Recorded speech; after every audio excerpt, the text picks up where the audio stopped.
Welcome to our YouTube channel. अपने last session में 183 question cover किए थे। अब आगे के क्वेश्चन अपन आज बात करेंगे। चलिए शुरू करते हैं। Question 184, a client is experiencing muscle weakness and lethargy. एक क्लाइंट को मसल वीकनेस एंड लेथार्जी की प्रॉब्लम हो रही है। हिज सीरम पोटेशियम लेवल 3.2 है। What over the symptoms might be exhibit. कौन से सिम्टम्स पेशेंट को आएंगे। पोटेशियम का लेवल प्लस 3.2 है और उसको वीकनेस और लेथार्जी की कंडीशन हो रही है। तो कौन से सिम्टम्स आएंगे। पोटेशियम क्या कोज कर सकता है। डिसरिथमिया कोज कर सकता है। ऑप्शन बी राइट होगा। Answer B dysrhythmias. What are the symptoms might be exhibit.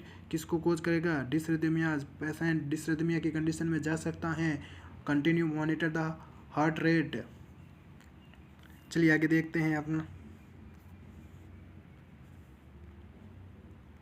Question 185, the drugs may be order to manage a client's ulcerative colitis. Which of the following medications if ordered would the nurse. Question, other drugs may be order to manage a client's ulcerative colitis को कोई भी other drugs manage कर रही है या which of the following medications कौन सी medications if ordered would the nurse. Question, कौन सी दूसरी मेडिकेशंस अल्सरेटिव कोलाइटिस के लिए है। तो 6 मर्सेप्टोप्यूरिन ये ड्रग्स है जो अल्सरेटिव कोलाइटिस के लिए यूज की जाती है। And immunosuppressant such as 6 mercaptopurine is used for chronic unrelenting Crohn's disease के लिए। क्रॉन्स डिजीज में क्या होती हैं। अल्सरेटिव कोलाइटिस और इलियस कोलाइटिस आती है। तो 6 मर्सेप्टोप्यूरिन किसके लिए यूज़ की जाती है। अल्सरेटिव कोलाइटिस के लिए। अगला क्वेश्चन है अपना 186, an 8 week old infant has been diagnosed with gastroesophageal reflux disease है।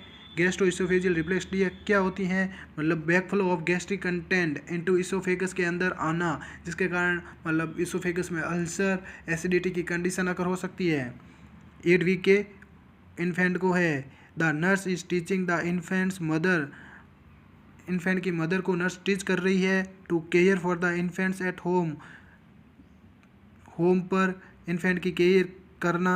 विच one of the following statement by the nurse is appropriate regarding the infant's home care. Infant's की होम केयर क्या करेगी, मतलब बच्चे की होम केयर मदर क्या करेगी घर पे, नर्स ऐसा क्या टीच करेगी, उसको कौन सा स्टेटमेंट राइट होगा। ले the infant flat on her left side after feeding के बाद में उसको इन्फेंट को क्या फ्लैट ऑन लेफ्ट साइड में सोना है। या feed the infant every 4 hours with half strength formula. मतलब हाफ स्ट्रेंथ फार्मूला मतलब 8 फीडिंग्स मतलब 8 आवर्स में एक बार फीडिंग करवाना या 4 घंटे में। तो हाफ स्ट्रेंथ फार्मूला होता है मतलब 12 आवर्स में एक feeding. Antacids need to be given an hour before feeding से 1 घंटा पहले एंटासिड देना। And play activities should be carried out before instead of after feedings. मतलब फीडिंग के बाद में उसको प्ले एक्टिविटीज़ करवाना। तो ऑप्शन डी राइट होगा। The infant should be keep still after feeding to reduce the risk of vomiting and aspiration. Vigorous activities should be carried out before feedings. ये क्या बोल रहा है। प्ले, अगर बच्चा प्ले एक्टिविटी करेगा तो एस्पायरेशन की रिस्क क्या होगी, डिक्रीज रिस्क होगी। और वॉमिटिंग की कंडीशन भी डिक्रीज होगी। तो क्या उसको टीच करना है। Play activity should be carried out before instead of after feedings के बाद में।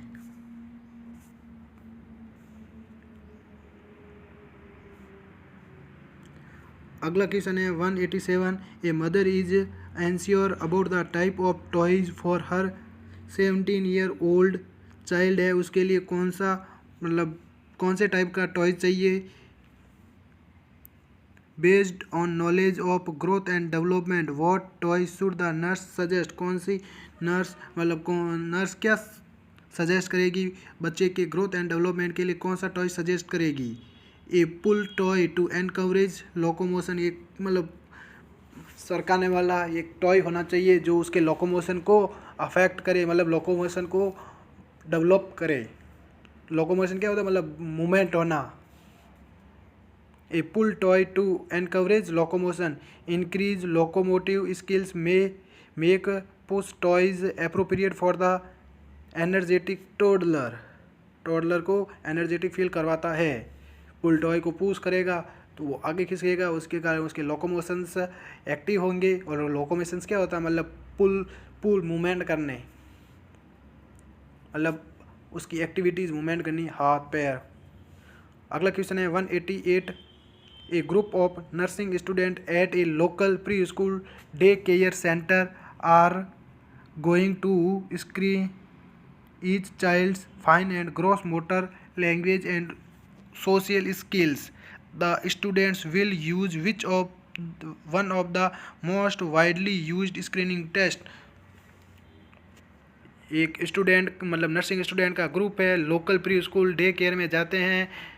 Are going to screen child's fine and gross motor, language and social skills, मतलब चाइल्ड्स के फाइन मोटर्स, ग्रॉस मोटर और लैंग्वेज एंड स्किल्स को कैसे वो handle out करेंगे। The student will use which one of the most widely used screening test, कौन सा screening test करेंगे जिसके उसकी fine motor, gross motor and social skill को पहचाना जा सकता है। तो क्या होगा, Denver development screening test. Very very important, star rating देना इस क्वेश्चन को। Denver development screening test, option C right होगा। The Denver developmental screening test is one of the most widely used screening test. It offers a concise, easy to administer, systematic approach to assessing the preschool child. It is widely used because of its reliability and validity के रूप में इसको use किया जाता है। कैसे, मतलब child's के gross motor, language and skills को इस टेस्ट के द्वारा, स्क्रीनिंग टेस्ट के द्वारा एडमिनिस्टर करवाए जाते हैं, मतलब पहचाने जाते हैं।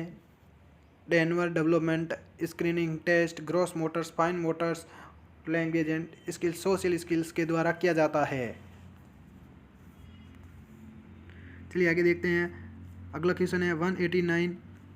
ए gravida 2 para 1 client is hospitalised with severe pre eclampsia है, मतलब a gravida 2 para 1 client is hospitalised, G2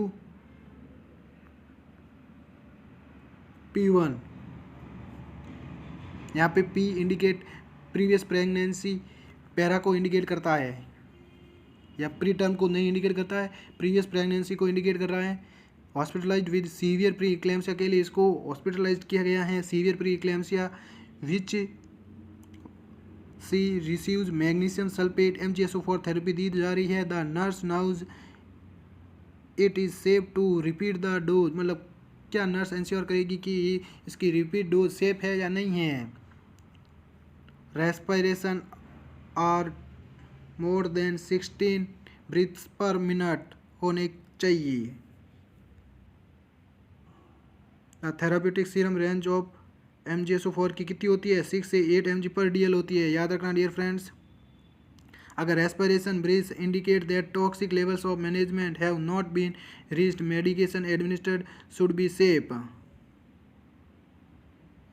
respiration of more than 16 breaths per minute indicate that toxic levels of magnesium have not been reached, medication administered would be safe। मतलब respiration rate ये है, तो मतलब अगर इससे ज़्यादा ना हो रेस्पिरेशन रेट, तो अगर इससे ज़्यादा है तो टॉक्सिक लेवल होगा, इसके अंदर है, रीच के अंदर है, तो मेडिकेशन सेफ है।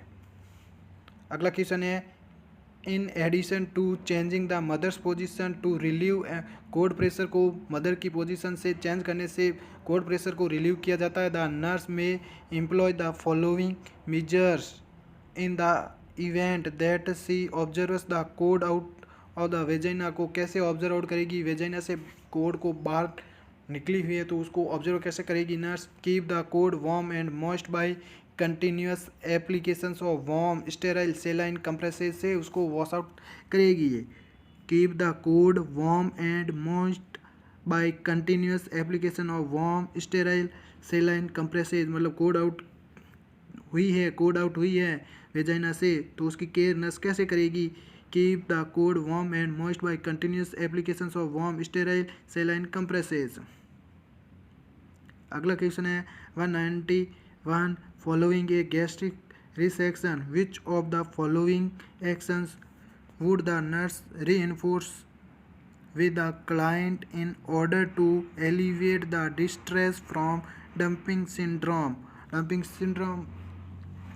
डंपिंग सिंड्रोम क्या होता है? मतलब rapidly feelings of stomach empty हो जाता है, मतलब रैपिडली एम्प्टिंग ऑफ स्टोमक, उसके कंटेंट्स रैपिडली चले जाते हैं इंटेस्टाइन के अंदर, जिसको बोलते हैं dumping syndrome. Following a gastric resection के दौरान विच one of the following actions would the nurse reinforcement with the client in order to alleviate the distress from follow dumping syndrome से कौन से गैस्ट्रिक रिसेक्शन किया है तो डंपिंग सिंड्रोम नहीं हो रहा, तो उसके लिए नर्स क्या रीइंफोर्स करेगी? Eating a low carbohydrate diet provide करवाएगी। Eating a low carbohydrate diet, a low carbohydrate diet will prevent a hypertonic bolus which cause dumping, मतलब लो कार्बोहाइड्रेट डाइट प्रोवाइड करवाएगी नर्स। अगला क्वेश्चन है 192 ए 54-year-old client is admitted to the hospital with a possible gastric ulcer। A 54-year-old client है जिसको possible gastric ulcer की condition है। He is a heavy smoker है। When discussing the his smoking habits with him, उसने nurse के साथ में smoking habits को डिस्कस किया। The nurse should advise him, उसको क्या एडवाइज करेगी nurse? Smoke only right after meals. Smoke only right after meals के बाद में स्मोक, मतलब या तो स्मोकिंग को अवॉइड करना है पूरे का पूरा। Smoking on a full stomach minimises effect of a nicotine on gastric acid. देखो यहाँ पे cigarette, cigars and chewing gum should stimulate gastric acid secretion को, ये सभी के सभी क्या करते हैं? गैस्ट्रिक एसिड को स्टिम्युलेट करते हैं।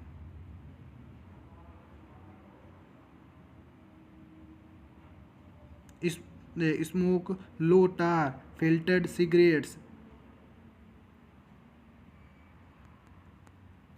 स्मोक सिगरेट्स क्या कोज करती है? सिगरेट्स गैस्ट्रिक एसिड के सिक्रेशन को स्टिमुलेट करती हैं। सिगार्स यही करता है सेम टू सेम, और चिंगम भी वही करता है। क्या करता है? स्टिमुलेट करता है गैस्ट्रिक एसिड के सिक्रेशन को। Smoke only right after meals. Smoking on a full stomach minimises effect of nicotine on gastric acid. अगर फुल स्टोमक है तो स्मोक करेंगे तो वो मिनिमाइज करता है कौन से इफेक्ट को? नाइकोटिन और गैस्ट्रिक एसिड के इफेक्ट को। क्वेश्चन 193 है a client with severe pi pregnancy induce hypertension receiving MgSO4 magnesium sulphate receive कर रहा है, is placed in quite darknet room में उसको प्लेस किया है। The nurse bases this action on the following understanding. एक क्लाइंट है जिसको severe PIH pregnancy induce hypertension है, जिसको MgSO4 थेरेपी दी जा रही है, और उसको कहाँ पे प्लेस किया गया है? प्लेस्ड इन ए क्वाइट या डार्कनेट रूम में। The nurse bases this action on the following understanding. ये क्यों दिया जा रहा है? तो नर्स क्या नॉइस और ब्राइट लाइट्स में प्रिसिपिटेट एक कन्वर्जन। नॉइस या ब्राइट लाइट क्या कोज कर सकती हैं? कन्वर्जन कोज कर सकती है। The nurse must now the nursing measures that decrease the potential for convergence. A quite darknet room decreases stimuli and promote rest. A quite darknet room क्या करवाता है? डिक्रीज स्टिमुलाई को, एक मतलब क्वाइट रूम स्टिमुलाई को decrease करवाएगा, darknet room भी stimuli को डिक्रीज करेगा, जिसके कारण उसको प्रमोट रेस्ट मिल सकती है। नॉइस और ब्राइट लाइट्स में प्रिसिपिटेट एक कन्वर्जन। ऑप्शन सी राइट होगा। क्वेश्चन को स्टार मार्क देना। MgSO4 के बारे में क्वेश्चन पूछा जा सकता है। अगला क्वेश्चन है 194 assessment of parturient reveals the following cervical dilation 6 centimetre and station 2 no progress in the last 4 hours. एक सर्वाइकल डायलेशन एक क्लाइंट है पार्ट्यूरेंट रिवेल्स के लिए आई है। जिसके लिए cervical dilation 6 centimetre and station मतलब +2 का है, +2 है यहाँ पे, +2 का है। और no progress in the last 4 hours के अंदर कोई भी प्रोग्रेस नहीं हो रहा है।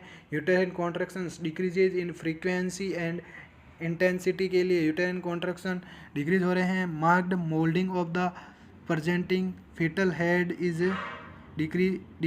described.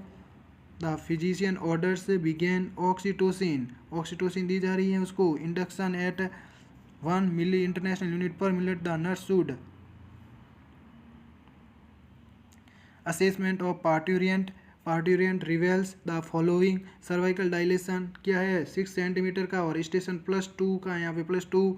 नो प्रोग्रेस 4 आवर में कोई प्रोग्रेस नहीं हो रहा है। यूटेराइन कॉन्ट्रैक्शंस डिक्रीज हो रहे हैं। अर्जेंट फ्रीक्वेंसी एंड इंटेंसिटी भी डिक्रीज है। Marked moulding of the presenting part fetal head के लिए मार्क मोल्डिंग हो रही है। और फिजिशियन क्या ऑर्डर कर रहा है? ऑक्सीटोसिन इंडक्शन 1 मिली इंटरनेशनल यूनिट पर लीटर। द नर्स क्या प्रायोरिटी पे बताएगी कि ऑक्सीटोसिन क्यों एडमिशन किया जाता है, किस लिए किया जाता है? तो ऑप्शन क्या है? A may begin the oxytocin induction as ordered, ये राइट आंसर है। क्यों है ऑक्सीटोसिन इंडक्शन के लिए दिया जाता है? Increase the dosage by 2 milli international unit per minute, increment at 15 minutes interval, ये भी राइट आंसर है। Maintain the dosage when duration of contractions is 40 से 60 seconds and frequency is at क्या है? फ्रीक्वेंसी इज एट 12 से 14 minute है। 12 से मतलब 2 से 4 मिनट है। 2 से 4 मिनट इंटरवल्स मतलब 2 से 4 मिनट में फ्रीक्वेंसी कितनी आ रही है? 40 से 60 सेकेंड में कॉन्ट्रैक्शंस की, तो ये भी राइट है। और डी ऑप्शन क्या है? क्वेश्चंस द ऑर्डर, तो मतलब ये सभी के सभी प्रायोरिटी बेस्ड पे राइट आंसर होंगे, वह ए बी सी और ए बी सी। और तो इसके अंदर मतलब ना तो ए का दे रखा, बी का दे रखा और ना सी का दे रखा है। तो क्वेश्चन द ऑर्डर मतलब आगे चेक करते रहेंगे, मतलब ऑक्सीटोसिन का ये और ये।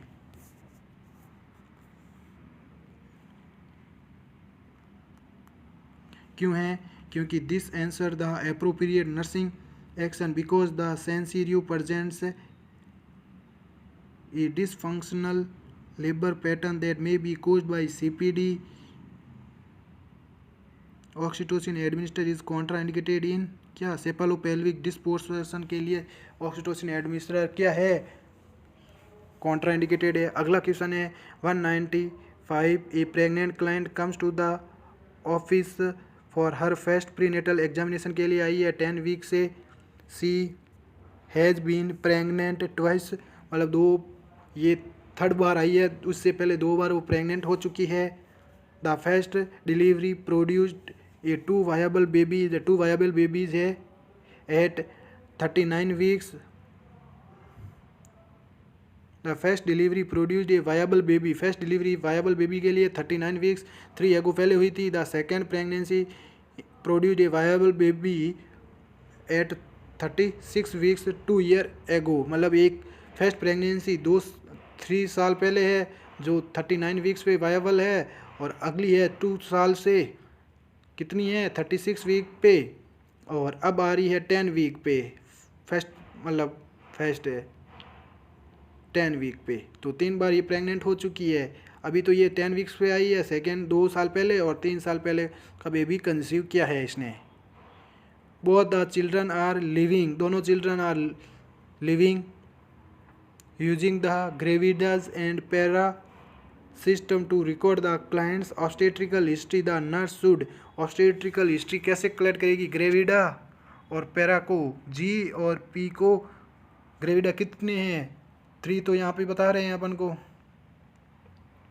तो 3 किस में दे रखा है? ए और बी के अंदर 3 दे रखा है। और पैरा क्या होता है? नंबर ऑफ प्रीवियस प्रेगनेंसी कितनी है? 2 है, तो ये हो गए G3 और P2, ऑप्शन बी राइट होगा। मतलब पी का पैरा का मतलब क्या होता है? नंबर ऑफ प्रीवियस प्रेगनेंसी, ना कि कंटिन्यू प्रेगनेंसी अभी जो आई चल रही है उसको कलेक्ट नहीं किया जाएगा, इंक्लूड नहीं किया जाएगा। तो G3 और P2 very very important question. चलिए आगे देखते हैं। Question 196. Which of the following would indicate the used for need for further teaching for the client with COPD? The client verbalizes the need to. Which of the following would indicate the need for further teaching for the client with COPD? है chronic obstructive pulmonary disease. Chronic obstructive pulmonary disease का patient है जिसको मतलब indicate need for further teaching की need है, ज़रूरत है। The client verbalises the need to, मतलब क्रोनिक ऑब्स्ट्रक्टिव पल्मोनरी डिजीज़ का एक पेशेंट है जिसको टीचिंग की फर्दर नीड है, तो क्या बोलेगा वो, किसकी नीड है उसको? Eliminate intake of milk and milk product, उसको क्या करवाना है? एलिमिनेट करने हैं intake of milk and milk products को। COPD का पेशेंट है जिसको फर्दर टीचिंग की ज़रूरत है, तो वो क्या नीड के लिए बोलेगा? नर्स को क्या बोलेगा? Eliminate intake of milk and milk products दीजिए। अगला क्वेश्चन है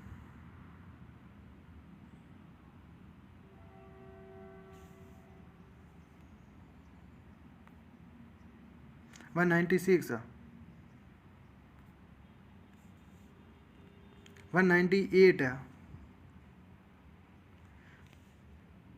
नंबरिंग में थोड़ी गड़बड़ है अब तो, मतलब 197 अपन अगले सेशन में डिस्कस करेंगे। 198 क्वेश्चन है in cleansing the perineal area around the site of catheter insertion the nurse should. Cleansing the perineal area को कैसे क्लीनर करना है? द कैथेटर इंसर्शन के टाइम पे कैथेटर इंसर्शन साइट को क्लीन कैसे करना है? Wipe the catheter away from the urinary meatus, मतलब यूरिनरी मेटर्स से अलग आगे रखना है, उसको क्लीन आउट करना है। Option B, wipe the catheter away from the urinary meatus. Wiping away from the urinary meatus would remove microorganisms from the point of insertion of the catheter, thereby decreasing the risk of bladder infection। मतलब urinary matter से उसको wipe out करना। अगला question है 199। ए 7-year-old child is brought to the emergency room at midnight by his mother after symptoms appeared abruptly. The nurse initial assessment reveals a temperature of 104.5, मतलब 104.5 degree Fahrenheit है, मतलब 40.3 degree Celsius. Difficulty सेवलोविंग, क्या difficulty हो रही है? Swallowing, drooling, absence of a spontaneous cough and agitation. The nurse symptoms of indicative of which of the following. ये 7-year-old child है, emergency में आया है मिडनाइट को, मिडनाइट बाय हिज मदर के द्वारा लाया। After symptoms appeared abruptly, symptoms आने के बाद में the nurse initial assessment reveals a temperature कितना है ये, मतलब 104.5 डिग्री फ़ारेनहाइट, मतलब 40.3 degree Celsius. Difficulty swallowing, drooling, absence of a spontaneous cough and agitation है। द सिम्टम्स क्या इंडिकेट कर रहे हैं, कौन से डिजीज़ को इंडिकेट कर रहे हैं? एक्यूट एपिग्लोटिस की कंडीशन होगी। एक्यूट एपिग्लोटिस क्या इन्फ्लामेशन होगा? Acute epiglottitis. 3 clinical observations have been found on predictive of epiglottitis, the presence of drooling, absence of spontaneous cough and agitation. Epiglottis has a rapid onset that is accompanied by high fever. Thank you friends. अगर आपको video अच्छा लगा तो ज़्यादा से ज़्यादा share and subscribe कीजिए अपने दोस्तों के साथ में। Thank you.